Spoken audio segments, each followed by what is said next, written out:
Hi, thanks for joining us. My name is Jack Reichick, and I'm a pediatric cardiologist at the Children's Hospital of Philadelphia. Welcome to Pediatric and Congenital Heart Talks, a series of lecture presentations and discussions on interesting and important topics in our field of pediatric and congenital heart care. In this series, we will share insights on a variety of topics, offer new perspectives on some basic principles, introduce novel concepts and innovations, as well as identify what needs to come next to solve challenging problems in our field. Our objectives are to provide education on a variety of topics, but also perhaps to stimulate some provocative thought on your part. We'd love to hear from you and to get your questions and thoughts on these discussions. You can contact us at this email address, chophearttalks@email.chop.edu. Okay, let's go ahead and get started.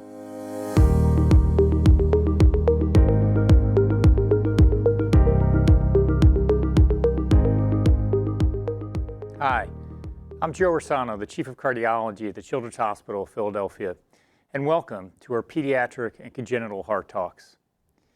It is my pleasure to introduce Dr. Danielle Burstein, who will be our speaker today, talking about exercise, rehabilitation, and heart failure. Dr. Burstein is an assistant professor with us at the Children's Hospital of Philadelphia and the University of Pennsylvania. In addition to completing fellowship training in pediatric cardiology, she also completed advanced training in exercise physiology, heart failure, and transplantation. Already, she has made substantial research contributions to the field of heart failure and exercise physiology, and I look forward to her talk. So I hope today to be able to review with you the pathophysiology of heart failure, as well as the impact on exercise in children. I'll also review effective strategies for cardiopulmonary rehabilitation in children that have heart failure. So if we take a step back and look at the world of pediatric heart failure, in children, there's a wide variety of heart failure etiologies. A recent study published on evaluating acute decompensated heart failure demonstrated the significant heterogeneity in etiologies, with 57% due to underlying congenital heart disease, while about a quarter is due to cardiomyopathy and 14% due to acquired heart disease, including myocarditis. However, regardless of the etiology, pediatric heart failure outcomes remain poor. In this cohort, 16% had ICU mortality, 22% required readmission to the ICU, nearly 60% required mechanical ventilation, and 10% required CPR. When we specifically look at congenital heart disease, heart failure is a rapidly growing population in children with an increased hospital mortality of 26%. In particular, congenital heart disease is at risk for developing heart failure due to a multitude of mechanisms, including prior surgical interventions, residual lesions, pressure and volume overload states, coronary anomalies, and arrhythmias, just to name a few. These factors are compounded by adverse myocardial remodeling and neurohormonal activation that contributes to ventricular dysfunction and progressive heart failure over time. All of this culminates in heart failure symptoms with variable levels of exercise intolerance. Exercise intolerance is a cardinal manifestation of heart failure. This is due to a multitude of mechanisms, as shown here.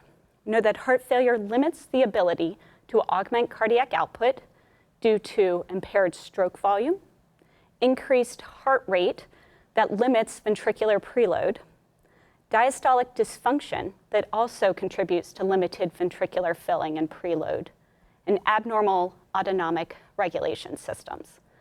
This does not even extend to the limitation in single ventricle heart disease, where you have a lack of a subpulmonary ventricle and thus limited pulmonary limited ventricular preload that can be compounded by elevated pulmonary vascular resistance. Additionally, impaired ventilatory mechanics also related to elevated diastolic filling pressure can limit oxygen uptake and diffusing capacity across the alveolar bed. Furthermore, decreased capillary density and oxygen diffusion in the exercising muscles altogether contribute to limited oxygen delivery to exercising muscles. This is further compounded by physical deconditioning that may play a role in progression of heart failure symptoms of dyspnea and fatigue, as well as poor outcomes. Some levels of skeletal muscle dysfunction altogether compound these problems, overall resulting in impaired exercise tolerance. Children with heart failure are known to have significant deconditioning. A study demonstrated at the time of listing for heart transplant, 90% of children had some level of functional impairment. This is shown on the graph on the left that demonstrates the scale on the left axis showing functional status ranging from fully active to bedridden with no play. At the time of transplant listing, the average functional status was 6, or at least significant level of functional impairment. Additionally, 75% of children at time of listing have been found to be malnourished and have varying levels of sarcopenia, or decreased muscle mass. This is important because functional status may be an important modifiable risk factor to improve outcomes in this complex population.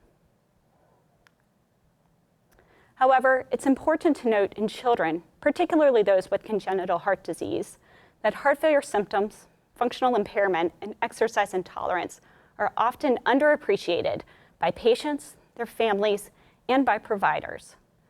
Therefore, trying to provide objective measurements of functional status through measures including cardiopulmonary exercise testing can provide important diagnostic and prognostic information about patients' functional status by providing an estimate of cardiac output through metabolic measurements such as peak oxygen consumption, heart rate response, oxygen pulse, and ventilatory response to exercise. Also can provide objective data about patients' functional status.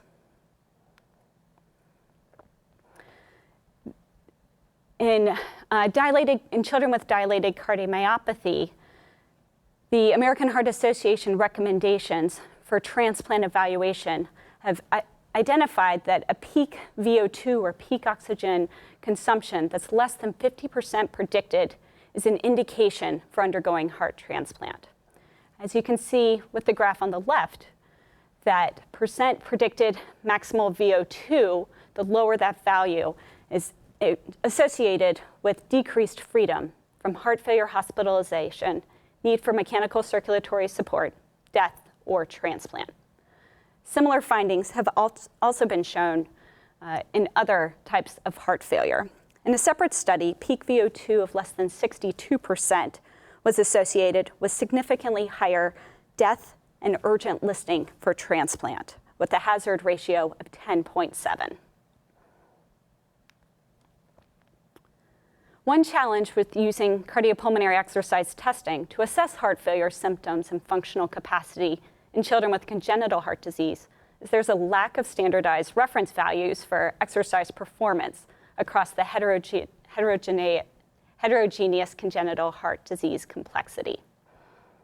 As you can see in this chart here, compared to normal peak predicted oxygen uptake or VO2, complex lesions have decreased expected values ranging from 85 to 100% expected in lesions such as transposition of the great arteries to 65 to 80% peak predicted for single ventricle heart disease with FONTAN physiology. Therefore, understanding the normal variation in exercise performance across congenital heart disease defects is important when developing exercise training rehabilitation recommendations. Testing from serial cardiopulmonary exercise testing in children with the FONTAN circulation have demonstrated that decreased peak VO2 on serial exercise testing is associated with worse FONTAN outcomes, including decreased freedom from hospitalization for FONTAN complications, as shown on the graph on the right. on the graph on the left is showing the outcomes of serial exercise testing in adults with FONTAN circulation. Again, showing a similar finding of decreased freedom from heart failure, hospitalization, death, or transplant when you have decreasing peak VO2. Similar findings have also been demonstrated in children that have dilated cardiomyopathy. Thus, there's utility in performing exercise testing to not only assess functional status at one point in time, but also a trajectory of functional status over time and how that correlates with outcomes. So what can we do about this? Well, exercise training has multiple benefits, as been shown in the literature. Exercise training can increase muscle mass and muscle mitochondria. This allows improved muscle ability to utilize oxygen and improves the oxygen transport from the muscle capillary bed to the site of metabolism. Furthermore, with exercise training, you can have improved ventilatory efficiency. And both of these together reduce your lactic acidosis production with exercise, which overall decreases cardiac stress. In addition, through exercise training, you can promote positive ventricular reverse remodeling, as well as changes of the endothelial cell function to improve blood flow to contracting muscles. Exercise training has been demonstrated to reduce heart rate at various levels of exercise, both at rest and throughout exercise, resulting in a decreased basal heart rate and heart rate response to exercise, which overall has been shown to have improved outcomes. Furthermore, due to the endothelial remodeling, exercise training reduces blood pressure, which overall decreases the afterload on the ventricle. You also have decreased catecholamines, again reducing the cardiac stress during exercise. And exercise training has been shown to improve functional capacity.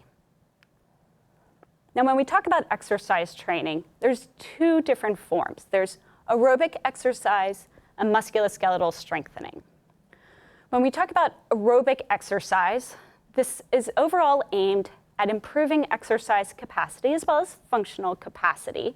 And it helps to promote reverse remodeling of both systolic and diastolic function. It also helps to improve your ventilatory efficiency, overall giving you the benefits of exercise training as we previously reviewed. When we talk about musculoskeletal strengthening, this does not necessarily focus on rehabilitating the myocardial function, but instead focuses on increasing skeletal muscle mass and bone mass, and helps to reverse and prevent deconditioning and frailty. It also helps to improve respiratory muscle strength. And this is all through functional alterations in the skeletal muscle, which have been shown to be important determinants of exercise intolerance in congestive heart failure. In the adult world, to put this in context, before about 20 years ago, the prevailing thought had been if you have heart failure, you need to rest the heart, and you would do so by being bedridden. However, more recent data had showed that actually the reverse is found to be more beneficial, that with exercise training, you've actually had reduced mortality, reduced heart failure hospitalizations, improved functional capacity, improved exercise capacity, and improved quality of life. However, there was still, despite this initial data, there was concern in the adult heart failure community about the safety of exercise training in adults with heart failure.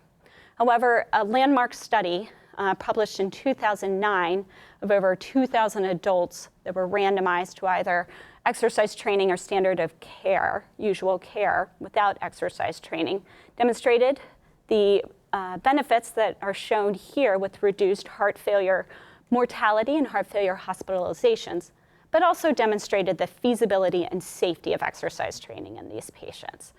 This has overall changed the thinking about heart failure and exercise training, so that the heart failure guidelines actually recommend as a class 1 indication with level of evidence A that exercise training is recommended to improve functional status, improve mortality, quality of life, and exercise capacity. However, when we look at the pediatric heart failure guidelines, although exercise training is recommended as a Class 1 indication, it's overall recommended to improve clinical status and is only recommended as level of evidence C, or as expert consensus. This is because the rigor of studies of exercise training in pediatric heart failure have not been performed to the same level of rigor in the adult heart failure world. This is primarily due to concerns about safety, as well as heterogeneity of underlying etiologies of heart failure. Furthermore, the studies that have been performed have had very limited follow-up in comparison to adult heart failure guidelines. And this is recognized as an area that needs ongoing study. A recent survey of North American pediatric heart failure centers through the Action Network, which is a quality improvement learning network across North American centers, showed that there's significant center variation around exercise training in pediatric heart failure. Only 17% of centers responded that they routinely provide exercise training in pediatric heart failure, and about 32% of centers routinely provide exercise training to children that are VAD recipients, or ventricular assist device recipients. The most cited reason for not implementing a routine exercise training program at their center is inadequate knowledge of how to safely implement an exercise training program at their center. Despite this, nearly 100% are interested in developing and implementing a standardized exercise training program. Here at CHOP, we've developed a standardized exercise training program that we've implemented and utilized for the past 20 years in children with advanced heart failure. This includes children with cardiomyopathy, as well as congenital heart disease, including single ventricle FONTAN physiology. This also includes children that are on inotropic support or ventricular assist device support. We've demonstrated that doing exercise training is both safe and feasible and has not been associated with any serious adverse events. It's important to recognize that lower functional status at pre-transplant is associated with poor outcomes. This data demonstrates the differences in post-transplant outcomes across different etiologies of heart failure, with the first column being congenital heart disease compared to the second column of myocarditis or cardiomyopathy. As you can see shown in black, there are worse outcomes in children with congenital heart disease who undergo heart transplant, with increased one-year mortality, increased hospital and ICU length of stay, and increased duration of mechanical ventilation. But notably, as shown in red, the waitlist time for children with congenital heart disease is substantially longer than myocarditis and cardiomyopathy. Perhaps this provides an opportunity to optimize a modifiable risk factor with pre-transplant conditioning. That's been the principle of our goals for pre-transplant exercise training at CHOP, with the thought being that pre-transplant exercise training can decrease frailty, improve respiratory muscle strength, and provide a greater musculoskeletal reserve, so that post-transplant, there's a shorter time to extubation, shorter time to ambulation, and decreased ICU and hospital length of stay. The way that we've established our exercise training program in cardiac rehabilitation here at CHOP is through the guidance of a pediatric cardiac exercise physiologist who provides individualized exercise training recommendations to our heart failure population. The standardized protocol that we use involves performing a baseline cardiopulmonary exercise test. From that data, we can derive the goal heart rate response that we are aiming for to develop individualized exercise training prescriptions that are used for exercise training sessions that are performed 2 to 3 times a week that occur either in the inpatient or outpatient setting. And we do a repeat cardiopulmonary exercise test 6 to 8 weeks later. The standardized protocol is used for all types of pediatric heart failure, including those with dilated cardiomyopathy, restrictive cardiomyopathy, myocarditis, congenital heart disease, and single ventricle FONTAN physiology. The approach that we use involves an individualized, moderate intensity exercise training protocol that incorporates both aerobic exercise and musculoskeletal training. About half of the session is focused on aerobic exercise, again, using the target heart rate that is identified from the baseline cardiopulmonary exercise test for exercise at the ventilatory anaerobic threshold, and also targeting a rate of perceived exertion of about 13 out of 20. The musculoskeletal training, which again is focusing on increasing musculoskeletal reserve, decreasing frailty, and improving functional status, involves circuit training that's identified goals are based on 60% of pre-training 1 repetition maximal voluntary contraction for each exercise. Specifically looking at VAD recipients, our center has developed a novel protocol that we've implemented because we've been able to demonstrate improved exercise training outcomes. So previously, when children undergo ventriculatory assist device support, it's usually set at a set cardiac output or a set speed. Exercise training that we've done with this protocol, we again follow the same general protocol where once patients are ambulatory, you do a baseline exercise stress test, at least about 2 or 3 weeks after VAD implantation, and then use that data to do exercise testing or exercise training 2 to 3 times a week, and then a follow-up CPET performed 6 to 12 weeks later. Historically, when we used a set VAD pump speed that delivered a set cardiac output or a fixed cardiac output, we did not see any significant improvement in aerobic capacity as demonstrated by peak VO2, the graph shown on the left. However, there was some improvement in musculoskeletal conditioning and physical working capacity. However, with increasing the VAD pump speed and by increasing the cardiac output with the graph, the bar shown in red, we were able to substantially increase both aerobic capacity and musculoskeletal conditioning, demonstrating that delivering increased cardiac output during exercise results in improved musculoskeletal and aerobic conditioning. This makes physiologic sense, as in when normal exercise, people's cardiac output increases 5-fold. So it makes intuitive sense to try to deliver increased cardiac output in VAD recipients during exercise training. Notably, with doing this, there was no adverse events or complications with increasing pump speed for patients.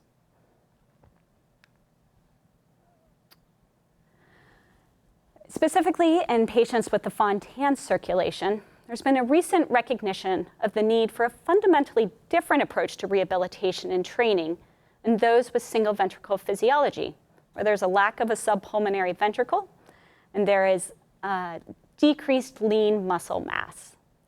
A recent study out of our center demonstrated that FONTANs on average have substantial lean muscle mass deficits compared to normal age-matched patients, and it correlated with the decreased peak oxygen consumption. This graph in the bottom has demonstrated that during times of exercise, specifically on the cycle ergometer, you're able to actually increase or promote a pulsatile systemic venous return in the FONTAN circulation, with the Doppler pattern shown on the top part of this image of the IVC demonstrating a low non-pulsatile venous return pattern, versus on the bottom, with cycling, you actually induce a pulsatile systemic venous return. This initial data has promoted the thought that lower extremity exercise strengthening may augment peripheral muscle pumping of the pulmonary or the pulsatile systemic venous return. And this initial data is continuing to be studied at our center to try to demonstrate whether this lower extremity resistance training can actually improve the FONTAN circulation and improve functional outcomes. So in conclusion, despite various etiologies, heart failure in children is universally associated with poor prognosis and significant functional impairment. Exercise testing helps to guide the development of safe and feasible individualized exercise training programs that can be safely performed in children with heart failure and can improve functional capacity. However, ongoing research is needed to evaluate the impact of exercise training in pediatric heart failure and post-transplant outcomes. Thank you very much. Great, Danielle, thank you. That was a wonderful talk, and really highlights the importance of exercise and what we know and what we don't know about these patients. And when you think about it, it's a relatively inexpensive intervention compared to many other things that we do, and the importance is so high. One thing I did want to ask you, and I think people watching this would be interested in your thoughts on, is you've had an impressive research, career already as a relatively junior faculty member, and this is in the setting of a busy clinical service, completing several fellowships, and having a new family, and so that's a lot to do. And for people coming into the field and interested in academic cardiology and interested in a career in research, how do you do that? How do you go about getting your career off the ground? That's a great question. I don't know I have all the answers to it, but my approach throughout my training has really been motivated by the mentors that I've been surrounded by. I've been fortunate enough to be surrounded by. My initial interest in research and academic medicine started off in medical school, where I worked working with large databases to evaluate transplant or congenital heart disease outcomes, and was really impressed by the lack of standardized data and really the opportunities to really impact care in children with congenital heart disease and with heart failure. This translated once I reached into fellowship, having excellent mentors to help to guide me to understand where I could play a role, where I could fit into this large world of pediatric congenital heart disease and pediatric heart failure. And so trying to identify what excited me about the field and where there are deficits in the field and where I thought that my interest and my enthusiasm could help to contribute something that could potentially improve outcomes in children, particularly with heart failure, has kind of driven me to where I am now as an early faculty, but one that has developed a focus on improving outcomes in heart failure and as well as exercise physiology and cardiac rehabilitation, as this is really an area that is lacking data in our pediatric field.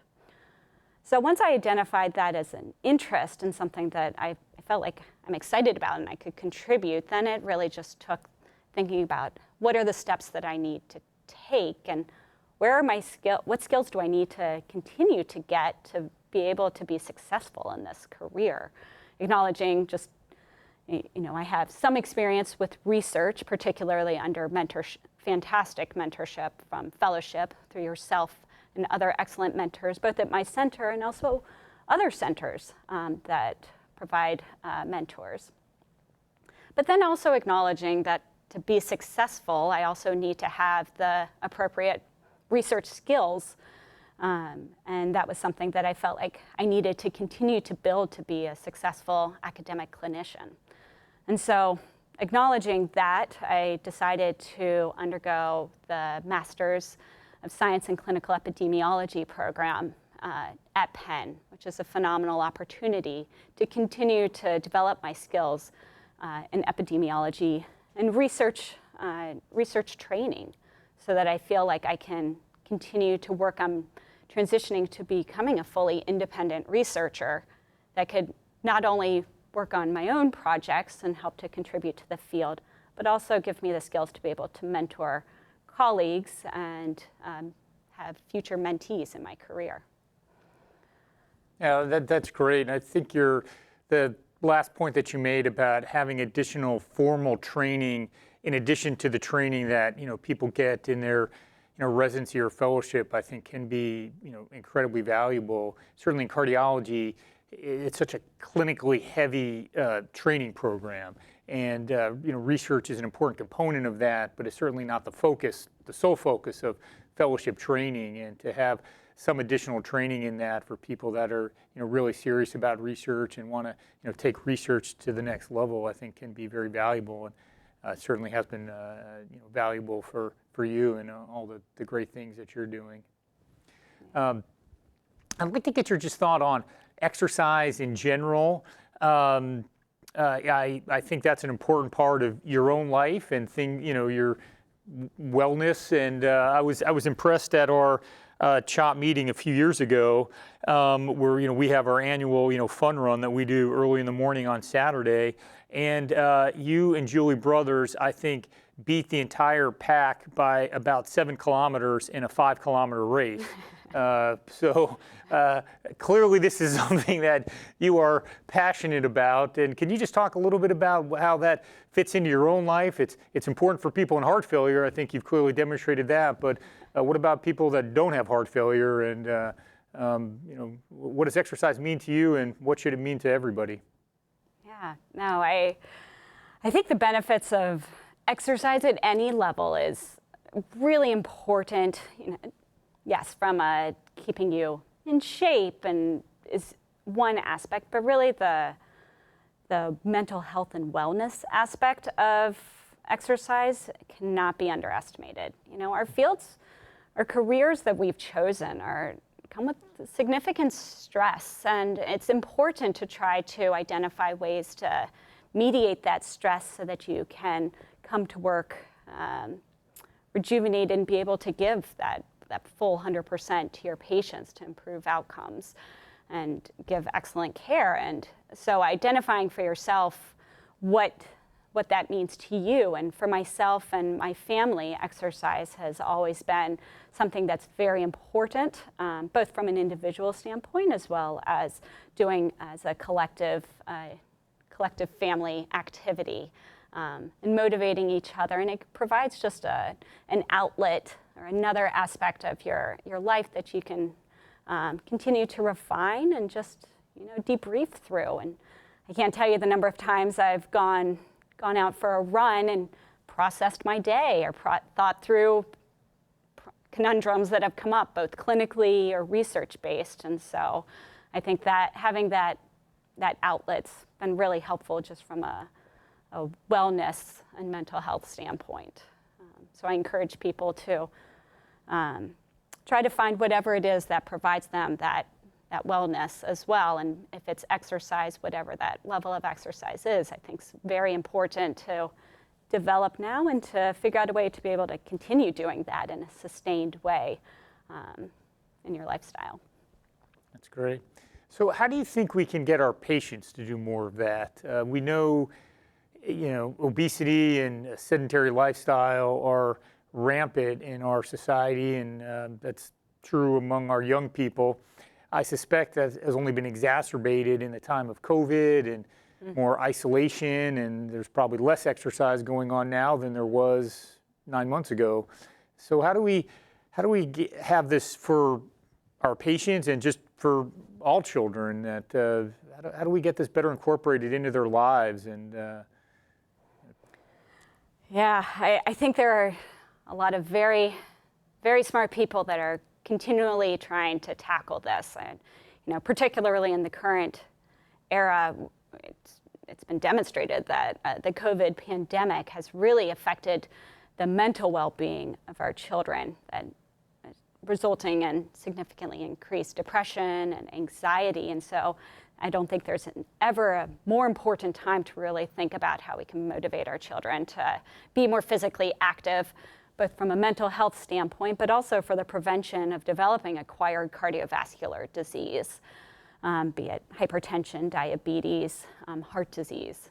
What I think that really strikes me in our own population is as we go about trying to provide safe promote safe exercise in children with congenital heart disease or heart failure. There's a lot of fear about how do we safely do this, and ultimately that can sometimes result in children feeling very restricted from exercise and not participating, and we inadvertently put them at risk for developing acquired cardiovascular disease that may outweigh even the risk of the disease or risk of complications from their underlying heart disease. So I think it's really important to do so. How to do it effectively, I wish I knew the right answer. I think it's really important to just provide one safe exercise recommendation. So for children that have congenital heart disease or have heart failure, having providers be able to give guidance to families and give guidance and reassurance to patients on these are the activities you can be doing. And so focusing that conversation with your patients away from the restriction and saying avoid doing this and that, but instead refocusing that discussion towards these are activities you can do. Look at all of these activities that are healthy and safe for you to do. That'll be great for your mental health and physical well-being. And let's try to work together to try to identify what are the barriers to be able to get you to engage in exercise. I think the world of technology with activity monitors and telehealth that's really been booming recently, I think can also hopefully be incorporated into ways to promote exercise. There are things like the Apple Watch where you're trying to complete your circles, or close your rings, where if you reach your goal physical level activity, you get a reward for doing so. And so thinking about those sorts of models, and I think going forward, having input from patients and children to find out what motivates them and how can we partner together to see what motivates this current generation to be able to be active. I think are some tools that we can try to use to move the field forward and help our patients. Yeah, thank you.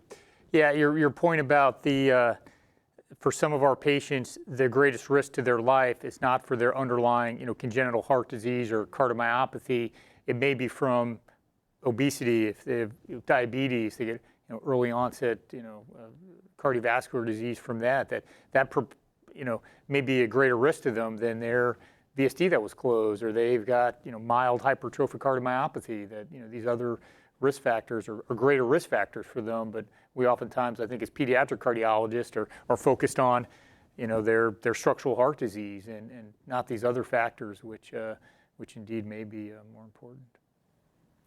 Lastly, Danielle, maybe you could talk a little bit about how you integrate work to all the other aspects you have of your life. I mean, you've got a busy life for sure, and the contributions you make, to the field and to your patients are outstanding. But you've got a family, you've got other things that are very important to you. How do you keep all that going? I'm sure you've got some advice for people that will be listening and watching this that would be very helpful.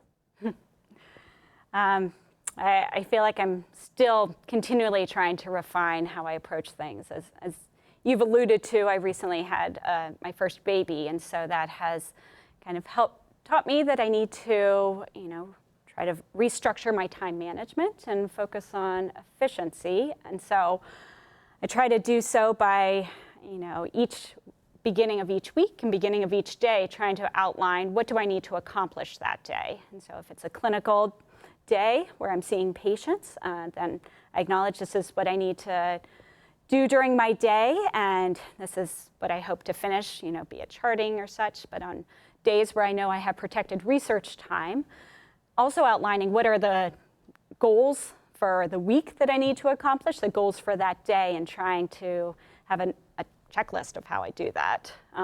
With the addition of having a new baby, as I said, time management is something that I'm trying to continually refine and acknowledge that, there's my time at work, and then trying to also make sure that I've been efficient enough to end my tasks so I can have some time at home with my family in the evenings.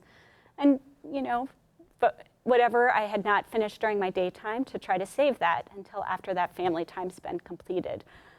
And that's kind of a schedule that I've been refining over time, but it's enabling me to continue to be productive from a research front and from a clinical standpoint.